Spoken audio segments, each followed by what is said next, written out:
നമുക്ക് അഭിപ്രായ സ്വാതന്ത്ര്യമുണ്ട്, പക്ഷെ ഒരു വ്യക്തിയും അപമാനിക്കാനുള്ള സ്വാതന്ത്ര്യം ഇല്ല. അതൊന്നും എനിക്കറിയാൻ മേല. ഇങ്ങനെ എന്തെങ്കിലുമൊക്കെ പറയുമ്പോഴേ എന്റെ മനസ്സിനൊരു സന്തോഷം ഉണ്ടാവുള്ളൂ. രണ്ടാമത് മോഹൻലാൽ, അദ്ദേഹം ഒരു നടനാണ്, അറിയപ്പെടുന്ന ഒരു വ്യക്തിയാണ്. കേരള പോലീസ് കേസെടുത്തതിന് തികച്ചും ന്യായമായിട്ടുള്ള ഒരു കാര്യമാണ്. ഹാർട്ട് പേഷ്യന്റ് ആണ് അന്യത്തിൽ ഇപ്പൊ എന്റെ അമ്മ പറയുന്നത്. അവൻ എന്ത് ഹാർട്ട് പേഷ്യന്റ് ആയാലും ശരി, ഹാർട്ട് പേഷ്യന്റ് ഒക്കെ ചെയ്യണ പരിപാടിയാണ്. എന്തോരം പേരുണ്ട്, എന്തോരം യൂട്യൂബേഴ്സ് ഉണ്ട് നന്നായിട്ട്. ഇത് കാര്യത്തിലാണ് ഈ നാട്ടാരെങ്കിലും ഒക്കെ ജീവിക്കണത്. നമ്മളെ സൈനിക തലവനേക്ക് ഇത് ഇങ്ങനെ പറയാനായിട്ട് അയാള് സത്യം പറഞ്ഞ ഇയാൾ ആരാണ്? അല്ല, എനിക്ക് അറിയാൻ മേലാത്തോണ്ട് ചോദിക്കുക, താൻ ആരുവാ? മരണ പൂരായണ പോവേ. ഇയാളെ കണ്ടിന്യൂ പറ്റി നാഗ സൈന്ദ്രേന്ദ്ര പറഞ്ഞ തുപ്പും.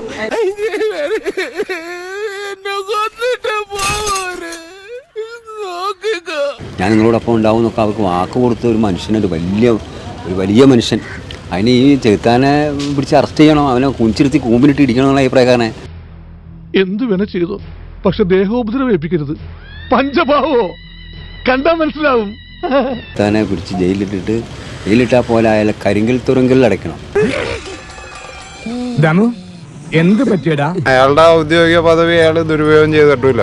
ചെയ്യേണ്ട കാര്യമാണ് അയാൾ ചെയ്തത്. പട്ടാളം പോയിട്ടാണ് അവിടെ ബെയിലി പാലം പണിത്. അഭിപ്രായങ്ങളോട് 100% ഞാൻ യോജിക്കുന്നു. പിന്നെ ഇയാൾ പട്ടാളത്തിൽ ഇയാൾക്ക് ഇതുള്ളതാണ്. ഇയാൾ ആവേശത്തിൽ പോയെന്ന് പറഞ്ഞാൽ അതൊക്കെ വെറുതെ. എന്തായാലും ചെകുത്താൻ ചെയ്തത് ശരിക്കും പറഞ്ഞു കഴിഞ്ഞാൽ തെറ്റ് തന്നെയാണ്. എന്റെ വേളാങ്കണ്ണി മാതാവേ, ഇവന് കുറച്ചു ബുദ്ധി ഉണ്ടായിരുന്നെങ്കിൽ മന്ദബുദ്ധി എന്നെങ്കിലും വിളിക്കായിരുന്നു. ഇയാൾ പറഞ്ഞ തെറ്റല്ലേ ചെകുത്താൻ, കളിയാക്കി പോലെ അയാളെ മര്യാദ കാണിക്കണ്ടേ ചെകുത്താൻ. ആളെ ഇഷ്ടമായി, നന്നായി കഴിഞ്ഞ് കിട്ടേണ്ട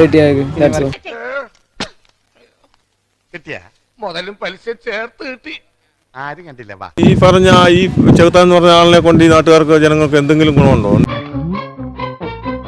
ജയിലിലടച്ച് അവനെ ഒരു 3-4 വർഷം ജയിലിൽ പിടിച്ചിടണം. നല്ല ഇടിയും കൊടുത്തിട്ട് അവനെ തിണ്ടിത്തരാവും കാണിച്ചു. അവനെന്തിനാണ് അവനിക്ക് ആവശ്യമില്ലാത്ത പഠിക്കുന്നു. അവനവന്റെ കാര്യം നോക്കി പോയപ്പോ അവരവരെ ചെയ്തു. ആൾക്ക് തീരെ വിദ്യാഭ്യാസം വിവരമൊന്നും ഇല്ലേ? വിഡ്ഢിത്തിരെ പറയുള്ളൂ, തെണ്ടി. അയാൾ ചെയ്തത് ശരിയാണെന്ന് തോന്നാനല്ല. അതൊക്കെ എന്ന് പറഞ്ഞു കഴിഞ്ഞാൽ മറ്റുള്ളവരെ ശ്രദ്ധ ആകർഷിക്കുക എന്നുള്ള ഒരു നയമാണ്. കിട്ടേണ്ടതൊക്കെ കിട്ടിയല്ലോ. സമാധാനമായ ഒരു സ്വസ്ഥമായിട്ട് വണ്ടി. എല്ലാവർക്കും സന്തോഷമായല്ലോ. എനിക്ക് സന്തോഷമായി. എല്ലാവർക്കും പിരിഞ്ഞു പോവാം.